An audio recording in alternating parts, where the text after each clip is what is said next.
Hi, fellow travelers. As usual, it's me, self reflection time. Yes, we're in the festival seasons, and as usual, we are exchanging gifts and presents, and they don't come at a free cost, they come at a price. These are the times since COVID that although we've always not had much money to spend, but the wants and the needs are always the same or even more. What do we do? We buy things that we actually don't need but we want. We act compulsively. Is it late to warn anyone? Or is it okay to start really reflecting this time before this seasonal time goes off, and then we have to work extremely harder than usual. And if you can't even work harder or put in extra shifts to pay for what you've already eaten and to pay for gifts that are not actually even appreciated, because one way to avoid that would be even to ask what people want, not even wanting, because our wants are never finished. Human beings, the body is naturally insatiable. You keep buying this, you keep doing this, and in the end, you slave away your life working for things that don't actually mean anything. Many people did loads of shopping using their credit cards. You would ask me, what concern is it of me? But I care. We didn't come here to become slaves to the worldly kingdom. We are here as spiritual beings who had inbuilt things and talents to give one another so that we can enjoy this journey. So from that point of view, I call on you to awaken. If you really love what you're doing and you love the spending and you love the working, and it's really what makes you look forward to life, then this message is not for you. But if you just go along like others, but you've never actually stopped to think, it is also the end of the year.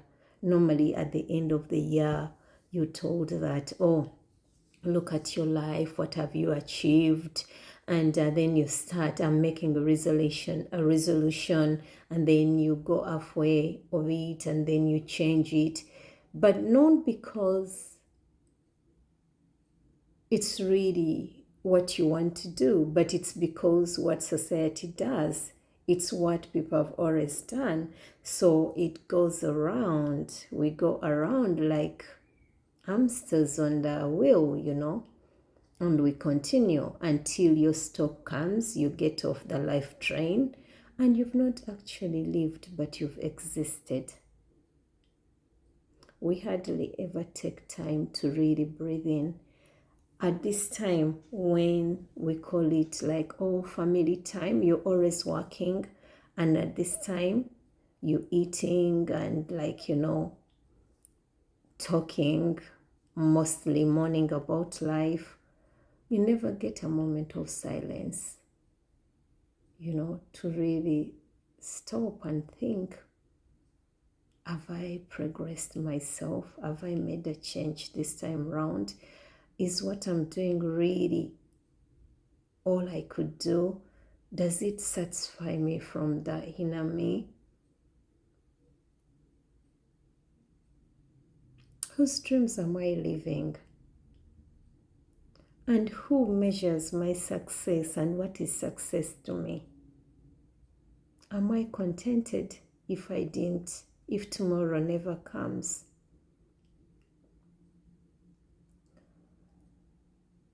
It's actually good to look behind,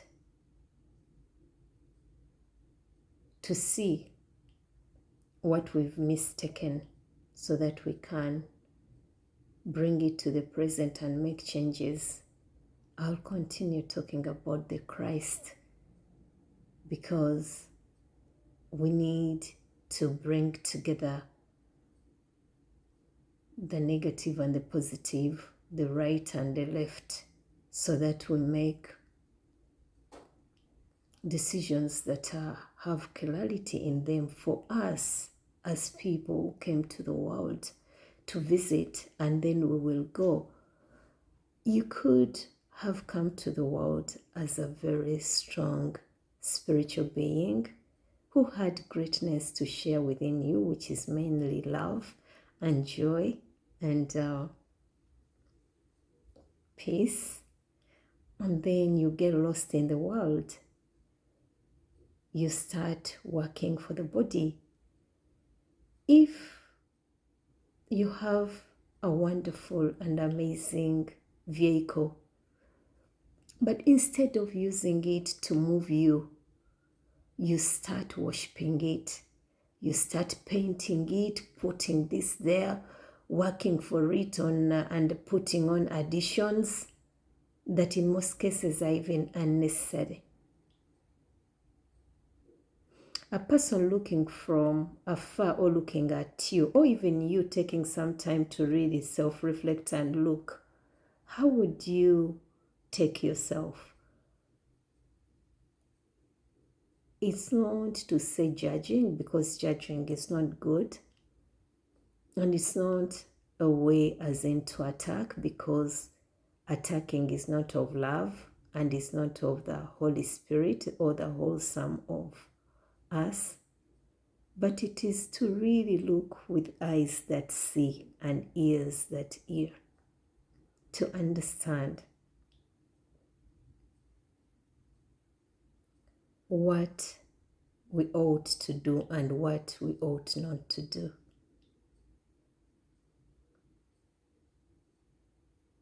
The things we need in life don't cost that much. The things we want in life cost us our life. So this time around, I want you to awaken. Know thyself well. Know what makes sense to you as a spirit on the journey that you came to alone. And without knowing, because no one knows the time, no one knows the hour when our Father will come for us or will fetch us home. But as long as you don't feel that if He came tonight, I would be all right going home, and you just be panicking that, oh, I didn't do this, I didn't do that, oh, I wish I had done that, I wish I had done this. Maybe this is the time now to awaken. I've seen from the people we call the world's wealthiest, but they are the ones who sit and plot how much more they can get from the suffering of others. We have all given the keys to our lives to other people without asking that, do they actually have our best interests at heart? Are they even bothered that as a spirit who is powerful and strong, you give away your life and then you blame others?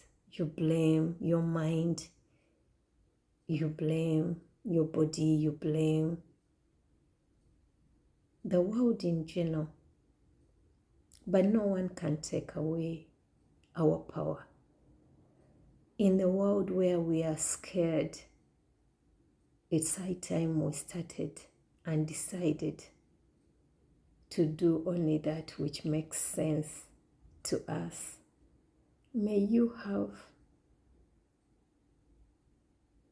the strength and be brave enough to choose yourself and to walk as yourself.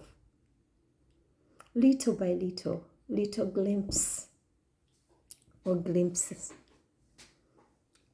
of joy will come until it is complete. But the good thing with awakening to your true nature is that even if you don't get time to do it all, because we never know when it will be finished, you know that you've started on the journey to really look with awareness, to really pay attention to what really makes your heart sing, to what really makes you feel alive and full and a wholesome being. So as we have little drops of freedom and self-revelation, we will eventually get there. And if we all did things that make sense, then there won't be labor, there won't be working. Christmas would come every day because we would be joyful, we would be sharing people, we would be loving people, we won't live in fear, we won't be scared of one another. We will be able to heal ourselves both physically, mentally, and spiritually, because we will remember who we are. May we remember, may we heal. Happy healing to you and happy journey to you.